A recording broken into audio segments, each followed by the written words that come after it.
খেলাধুলাই ছিল আমার নেশা। খেলাধুলার মধ্যেই দিন কাটাতাম। রাজনীতি কখনো আমাকে আকর্ষণ করেনি। ঢাকা বিশ্ববিদ্যালয়ের ছাত্র হিসাবে কোনো রাজনীতি কখনোই করিনি। বিশেষ করে স্কুল কলেজের সেই দিনগুলোর কথা তো ভোলা যায় না। আর আমি শৈশবে বা কৈশোরে খেলা পাগল ছিলাম। খেলার মাঠে অধিকাংশ সময় থাকতাম। একটা ছোট টিমের হয়ে খেলেছিলাম, সেই টিমটি বি ডিভিশনে চ্যাম্পিয়ন হয়। তারপরে তখনকার লিগ চ্যাম্পিয়ন বরিশালের মোহামেডান স্পোর্টিং ক্লাবে খেলি। এই ক্লাবে খেলার সময় বরিশালের প্রত্যন্ত অঞ্চলে মোটামুটিভাবে পরিচিতি পাই।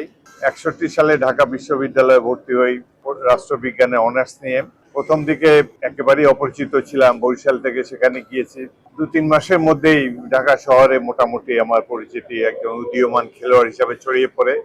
তার 2-4 বছর পরে বিখ্যাত club Dhaka modern sporting club, Pakistan জাতীয় দলে খেলি। খেলাধুলাই ছিল আমার নেশা। খেলাধুলার মধ্যেই দিন কাটাতাম। রাজনীতি কখনো আমাকে আকর্ষণ করেনি। ঢাকা বিশ্ববিদ্যালয়ের ছাত্র হিসাবে কোনো রাজনীতি কখনোই করিনি।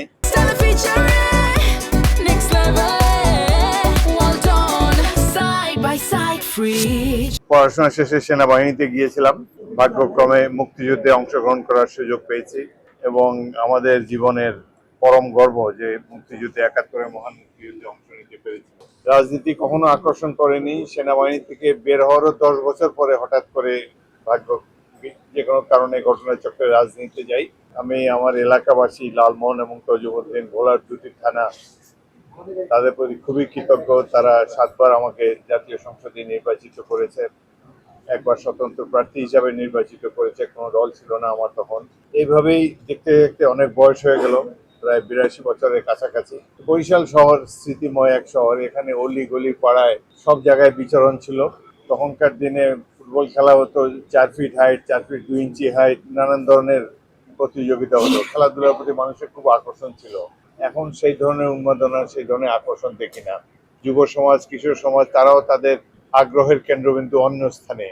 তারপর রাজনীতি নিয়েও অনেক মাতামাতি তখনকার দিনে ছিল না। তখন খেলাধুলা, সাংস্কৃতিক অনুষ্ঠান, সন্ধ্যার পর গান বাজনা, এগুলো নিয়েই বরিশালের নাগরিকরা ব্যস্ত থাকতেন। এখন অনেক পরিবর্তন দেখতে পাচ্ছি। সময়ের সাথে সাথে মানুষও পরিবর্তিত হয়েছে, মানুষের আগ্রহের কেন্দ্রবিন্দু পরিবর্তিত হয়েছে।